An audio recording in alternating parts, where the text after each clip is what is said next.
Hello and welcome to the top trends of the food and nutrition presentation with Cynthia Sass. Thank you for taking time out of your day to join us. My name is Jennifer and I will be the moderator of this session. Let me start by taking care of a few technical things. All attendees are muted during the duration of this presentation. If you have a question or a comment, please use the question function in your toolbar. There will be a moderated question and answer session at the end of the presentation.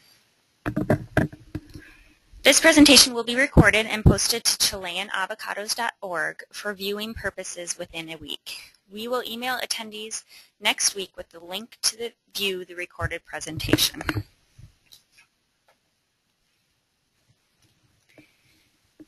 Cynthia Sass is one of the first registered dietitians to become board certified as a specialist in sports dietetics, currently serving as the nutrition consultant for the New York Rangers and the Tampa Bay Rays. Cynthia has co-authored the diet and nutrition book Flat Belly Diet and authored the best-selling book Cinch, Conquer Cravings, Drop Pounds, and Lose Inches. Cynthia is a former nutrition director and grocery guru columnist at Prevention and is currently a contributing editor at Shape. She previously served as the national media spokesperson for the American Dietetic Association, or ADA, and currently serves as a member of several ADA practice groups, including Sports Cardiovascular and Wellness Nutritionists, Vegetarian Nutrition, Dietitians in Integrative and Functional Medicine, as well as Hunger and Environmental Nutrition. So without further ado, I'll pass it along to Cynthia Sass, who will share her insights from this week's ADA Food and Nutrition Conference and Expo.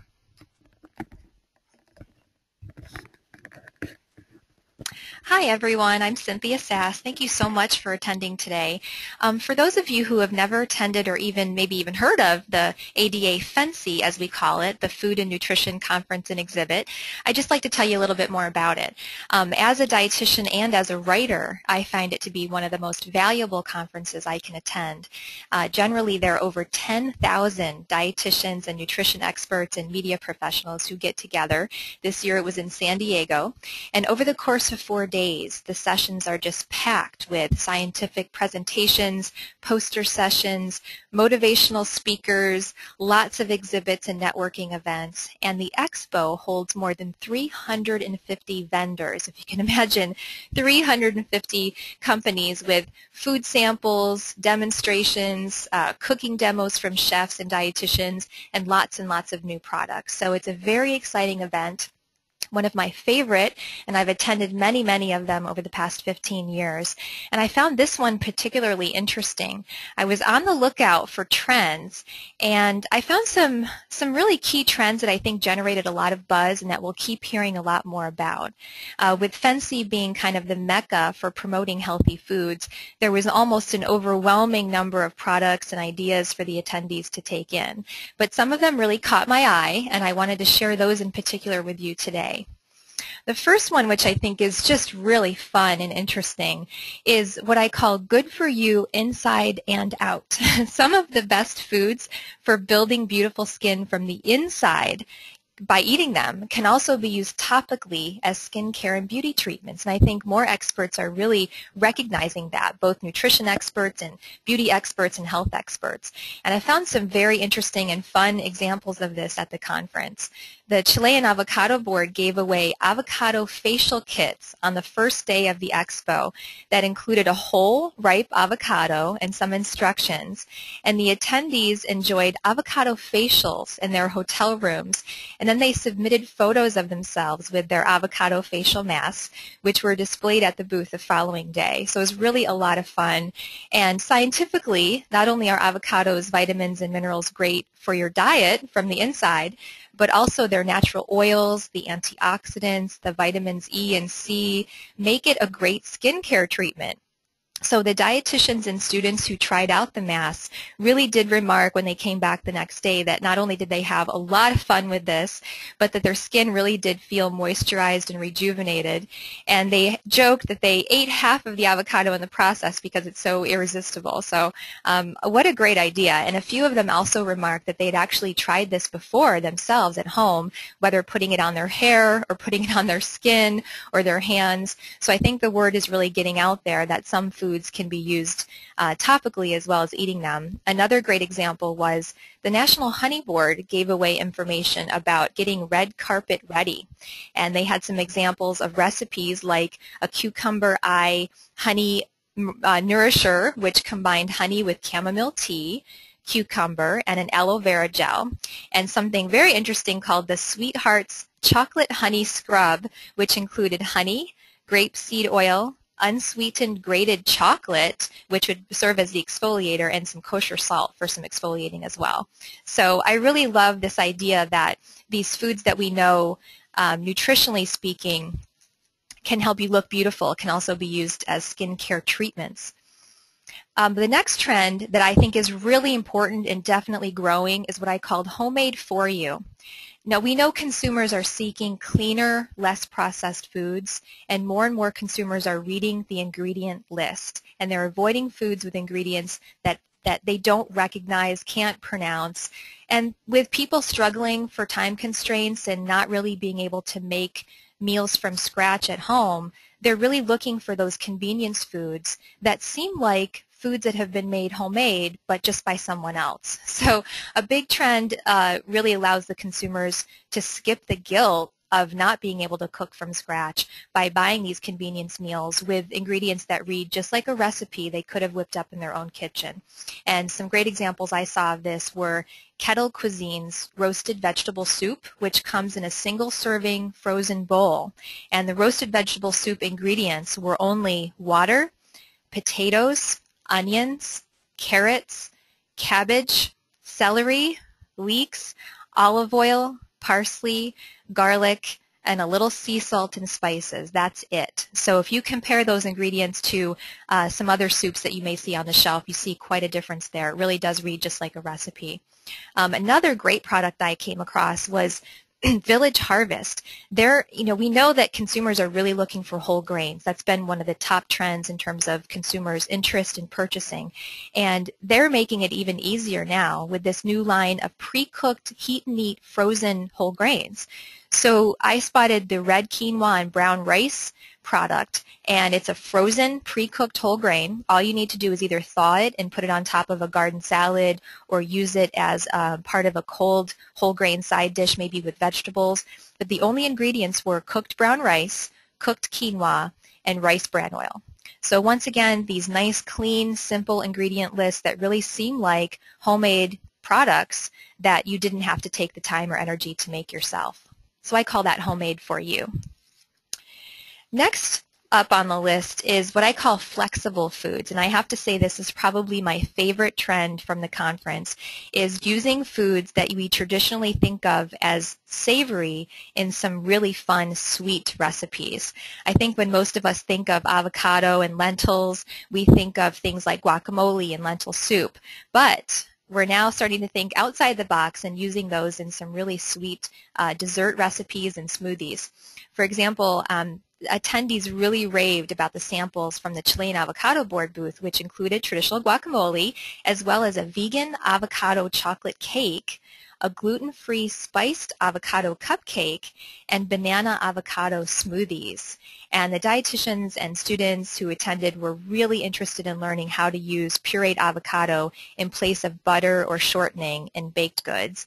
And I loved hearing that a lot of the attendees said, I never would have thought to put avocado in a baked good before. And the chocolate cake was a really huge hit, as most chocolate cakes would be, in terms of just satisfying that craving, but knowing that it's also good for you as well. And then Canadian Lentils, speaking of chocolate, also served up a chocolate lentil cupcake as well as their lentil hummus, and they gave away recipe books with some selections that were really truly diverse, ranging from lentil calzones all the way to a lentil granola bar recipe. So I think it's really exciting that we're identifying incredibly nutrient-rich foods that are important to put into our diet and putting them in ways that we wouldn't normally think to put them in. I know in my newest book I included many recipes that kind of combine sweet and savory together, or I have also used avocado in smoothies. I have a mango mint avocado smoothie that's very refreshing, and people love the idea of adding that satisfaction factor to their smoothies. A lot of smoothies have no fat added, but when you add something like avocado to it, it really does help you stay fuller longer and delay the return of your hunger. And then the avocado does boost the absorption of the antioxidants from the fruit or vegetables that you put in the smoothie. So it's another great tip for consumers. My next trend is ancient and exotic. Now, we've been seeing this one, but it definitely is growing, and I think we're going to continue to see it grow. I think just when everyone has finally learned how to say quinoa, and we're finally really seeing quinoa become a mainstream whole grain that's available in most grocery stores now, there's another new exotic grain on the horizon called einkorn, which means one grain. And einkorn is man's first form of cultivated wheat, which was grown by farmers more than 10,000 years ago.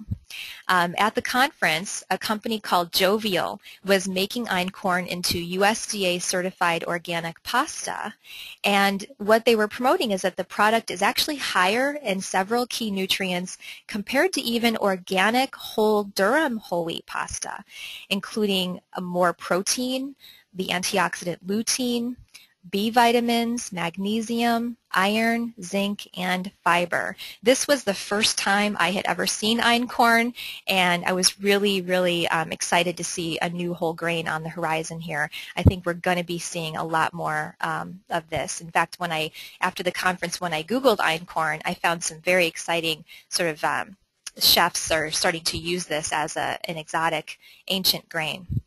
And then monk fruit made a huge splash at the conference.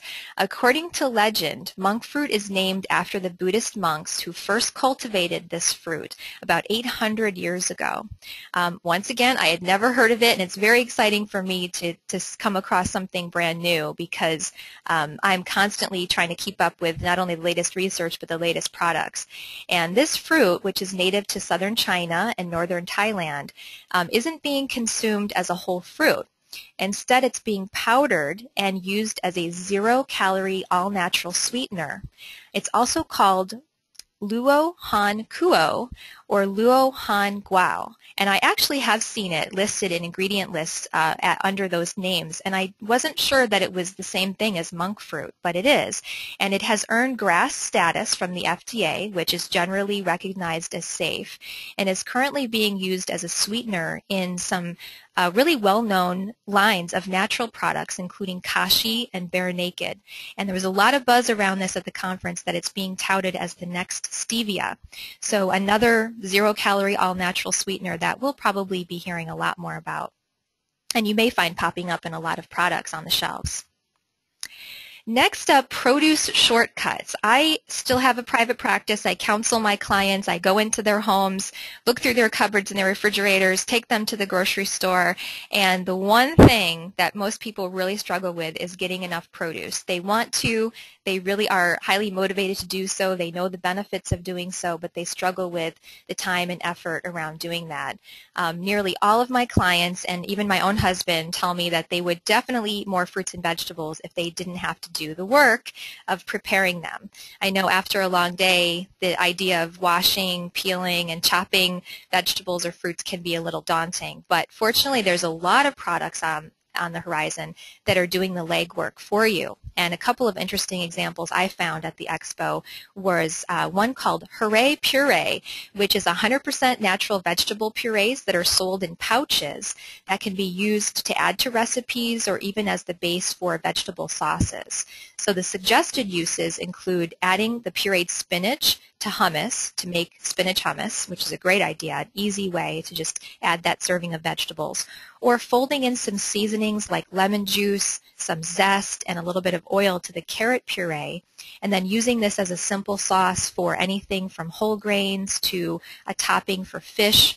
They can also be added as a kind of a stealth secret ingredient to muffins or brownies or other baked goods to add moisture, flavor, and nutrition. And I really appreciated that one because I make spinach brownies at home and I puree the spinach myself, but having that extra step done for me I think is a great idea. So it's a brand new product that I had not seen before. And the other one I came across that I think was great is pomegranate. It's definitely one of the most antioxidant-rich fruits out there. I think people have heard a lot about that, but it can be pretty intimidating. People often ask me, especially when I take them through the grocery store, what to do with a pomegranate, and there are dozens and dozens of online videos devoted to how to select and slice the fruit and remove the seeds. It can be a little intimidating. It requires several steps, and it can be messy. But now Pom Wonderful, who are a company that's known for their pomegranate beverages, offers the fresh arils, which are the little pomegranate seeds, in a 4.3-ounce container that's available in the produce section during pomegranate season, which is not year-round, but it's starting now. It's October through February. So you can look for these in the produce section, and they've done all the work for you. All you have to do is you can eat them as is, or you can add them to hot or cold cereal, fold it into yogurt, sprinkle it on a garden salad, or you can add it, we'll add some beautiful color, flavor and antioxidants to anything from roasted chicken or turkey to whole grains. I really like to add the pomegranate seeds to a barley and wild rice salad, maybe with some balsamic vinaigrette, so it's another great way to use it. And then I absolutely love this next trend, fun with food. We definitely eat with our eyes as well as our taste buds, so making healthy foods more visually appealing to boost their consumption is becoming a real trend, especially for children. And there was a new company that debuted their product at the conference called My Fruity Faces. I've never seen anything like this before. It was an all-natural flavored edible sticker that kids can use to decorate fresh fruits and vegetables. They have different sticker sets from playful pets like little kitties and dogs to groovy girls and monster munchies that the kids can stick right on the sliced fruits and vegetables, which increases their desire to eat them instead of just playing with them. But this product definitely puts a creative spin on the idea of playing with your food. So I love that they're all natural, and it's a great way for kids to start to get excited about fruits and vegetables. Next, plants rule. Every single set of nutrition guidelines, from the newest dietary guidelines for Americans to the American Institute for Cancer Research to the new Harvard School of Public Health guidelines, recommend moving toward a plant-based diet. And it's easier now more than ever to do that with lots and lots of nutrient-rich vegan options available. And there were plenty of those, but two that really caught my eye at the conference were Manitoba Harvest hemp butter, which is promoted as a high-protein alternative to other nut butters. It has 9 grams of protein for a 2-tablespoon serving. And the suggested uses include using it just like you would any other nut butter or seed butter on whole grain toast, adding it to a smoothie or as an ingredient in baked goods, or even using it as the base for a savory dip by adding some herbs and other seasonings and garlic to it. But this is an unsweetened spread. It's made only from shelled hemp seeds and hemp oil, and it's a great source of plant-based omega-3 fatty acids. And what's very interesting about it is it's green because its chlorophyll content gives it a green color. So it definitely stands out when you compare it to some of the other nut butters and seed butters out there. And then move over whey protein. We hear a lot about whey protein. I work with professional athletes, and whey protein is very, very hot, especially for a post-workout way of repairing muscle mass and getting more benefits from your workouts. But with Plants Rule, there's a lot more interest in going vegan or even semi-vegan, and Amazing Grass had some samples of what they call their Amazing Meal Powders, which are made from a blend of plant-based protein, in this case rice and hemp protein, along with powdered fruits, greens, flax, and probiotics. So this product is a vegan, soy-free, USDA-certified organic alternative to some of the traditional protein shakes. And the powders come in some interesting flavors like vanilla and chocolate, as well as pomegranate mango.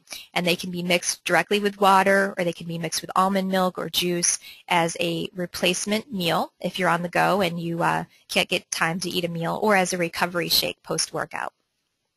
I heard one of my colleagues, when she was going up to try a sample, she wanted to know if it was going to taste like clippings from the lawnmower, because it's very green, but I can tell you it tasted very good. It did not taste like lawn clippings at all. And a next and final trend actually is Meatless Mondays. Now, more and more people are definitely leaning towards eating less meat, more fruits and vegetables, and the Meatless Monday trend is growing stronger and stronger. And lots of vendors at the Expo were able to showcase simple and quick ways of incorporating meatless meals into your menus. Even just once a week, we know, can help reduce the risk of chronic diseases like heart disease, obesity, type 2 diabetes, and even certain cancers. And one quick and easy way to do that is just to, of course, replace the chicken or beef or pork with another lean protein alternative from the plant world. Here's a simple recipe, this avocado Asian black bean salad. The avocados provide the monounsaturated fatty acids, or MUFAs, which we know can be helpful for lowering cholesterol, and particularly upping the good cholesterol and lowering the bad cholesterol, reducing belly fat and helping reduce inflammation and control body weight. And then with the black beans, providing the lean protein, the extra fiber and antioxidants. There's some research to show that the antioxidant levels of beans rival even berries, and of course combining it with some plant-based oil and natural seasonings. So even just the semi-vegetarian or flexitarian trend, we're seeing a continuation of people who aren't even looking to become vegetarian, but they're just looking to add more meatless meals to their diet. This is a great way to do that. So those are the most important, I think, and significant and interesting trends that I came across. And thank you for letting me share them with you. And now I would love to answer any questions that you might have.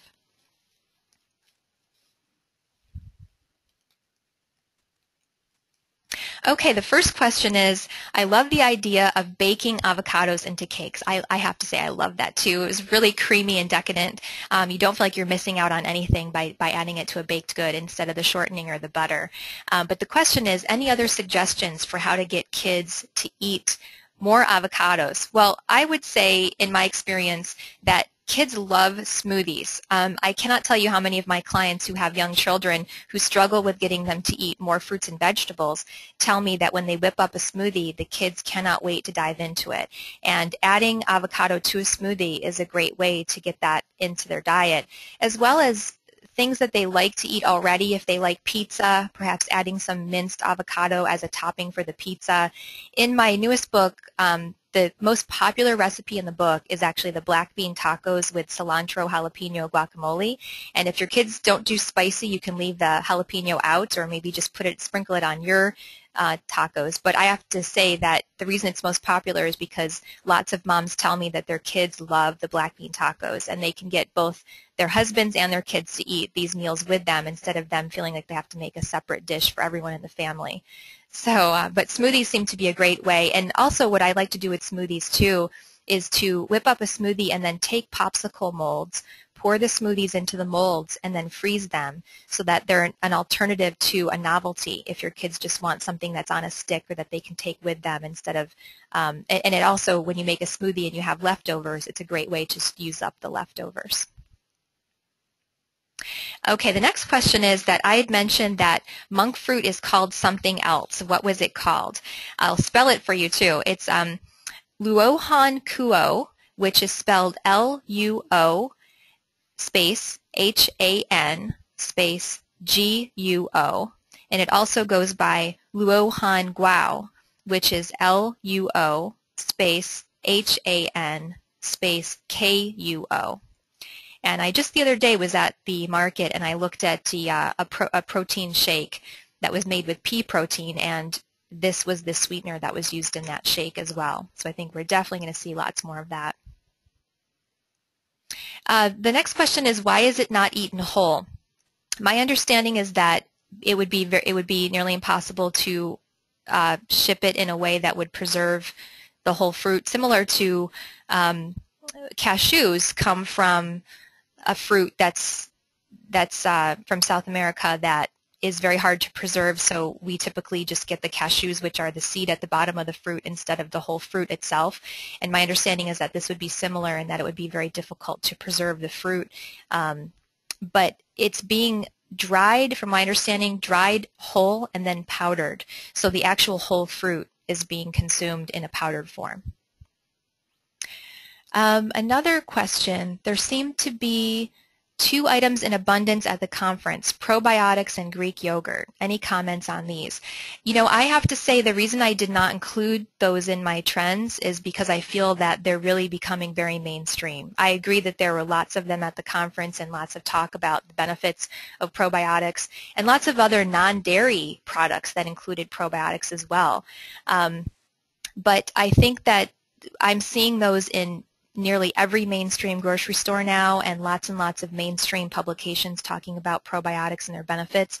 So I think that it's now something that people are very familiar with, and I think that the research on the benefits of probiotics are only continuing to grow, from boosting immunity to reducing inflammation to helping prevent obesity, even some very exciting research around that. But I think I've actually seen several non-dairy yogurts that include probiotics, including coconut milk yogurt, that's in a thicker Greek style as well. So I think that people love yogurt, and we'll be seeing many more alternatives to traditional cow's milk yogurt. The next question is, how about the use of chia seeds? I saw that at several booths. I agree. I love chia seeds. I think that when people like Dr. Oz starts talking about chia seeds, it certainly explodes in popularity. And I think that, again, one of the reasons I didn't include that as a trend is because I think that it's probably kind of out there. I think, you know, flax seeds were very mainstream. Now chia seeds seem to be very mainstream. Very interesting in their use, because I find that they swell quite a bit with water. So when I put them into a smoothie and I let the smoothie sit for a while, it provides a completely different texture than a smoothie. In fact, my husband, he loves smoothies, and when I make him a smoothie with chia seeds, sometimes he'll say that it fills him up a little bit more because of the sort of gelatinous structure to the swelling of the chia seeds. But I think that I've seen chia seeds in everything from bars to cereals to hot cereals to the seeds sold themselves. Lots and lots of products with chia seeds out there. Next question is, do you know where I can buy the edible stickers? Brilliant idea. I agree that it's a brilliant idea. The only thing that I know is a very new product, and it's called My Fruity Faces. I know that they have a website and a Facebook page, and you can check them out there and find out where they are available. The next question is, do avocados have a growing season? Yes. In fact, it's in the United States, avocados are not grown year-round. So right now, between September and March, Chilean Hass avocados are imported from Chile because it is the exact opposite growing season of the California avocados. So we have avocados year-round because when the California season ends, the Chilean season is in full swing, and we're able to import those so that we can have our avocados and have our guacamole during Super Bowl and during the holidays and all those wonderful times when we love to eat avocados. The next question is, you speak of grains in the trends. Were there any gluten-free products that caught your eye? You know, I have to say that there was an entire gluten-free section at the Expo, and I have never seen that before. To my knowledge, this is the first year that gluten-free had its own section inside the Expo, and that really is a testament to how popular the trend is, not only gluten-free, but I think not only for people with celiac disease who truly have to avoid gluten, but people who just prefer or feel better or have gluten intolerance or gluten sensitivity. But the ones that really catch my eye the most are naturally gluten-free products. So the quinoa and the wild rice, products that aren't necessarily alternatives to traditional gluten products, like let's say pasta or crackers. I think those products are great, but I think it's also very interesting that when people are trying to avoid gluten, they can actually eat whole foods that are naturally gluten-free. In my book, I have 100 recipes, and one of the things that I like most about the book, the way that I structured the eating plan, is that every meal is made as a puzzle with 5 pieces, and one of the pieces is whole grain. So if you have gluten intolerance or sensitivity, or you have celiac and you need to avoid gluten, and the whole grain in that particular recipe is, let's say, whole wheat pasta, you can swap out that ingredient for any other whole grain to make it a gluten-free meal. And so you can swap it out for quinoa, brown rice, wild rice, lots of other products that would fill the whole grain puzzle piece. Even corn, whole corn is considered a whole grain. So I think that one of the things that I found to be very interesting about the conference was there were a lot of gluten-free products that aren't necessarily a whole grain, and they're not necessarily the most nutrient rich, but I love the idea of going gluten-free, allowing people to eat more whole, unprocessed grains in their diet. Any other grains worth mentioning? You know, I have to tell you, I was on the lookout for this in particular because I had just read a survey saying that whole grains were one of the highest ranking terms that people were looking for on labels at the grocery store.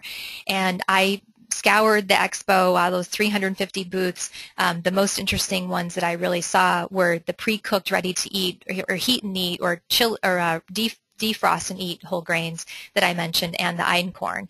I have seen some other interesting whole grains, like a relative of quinoa, at other conferences, but I did not see any others at this particular conference that really caught my eye.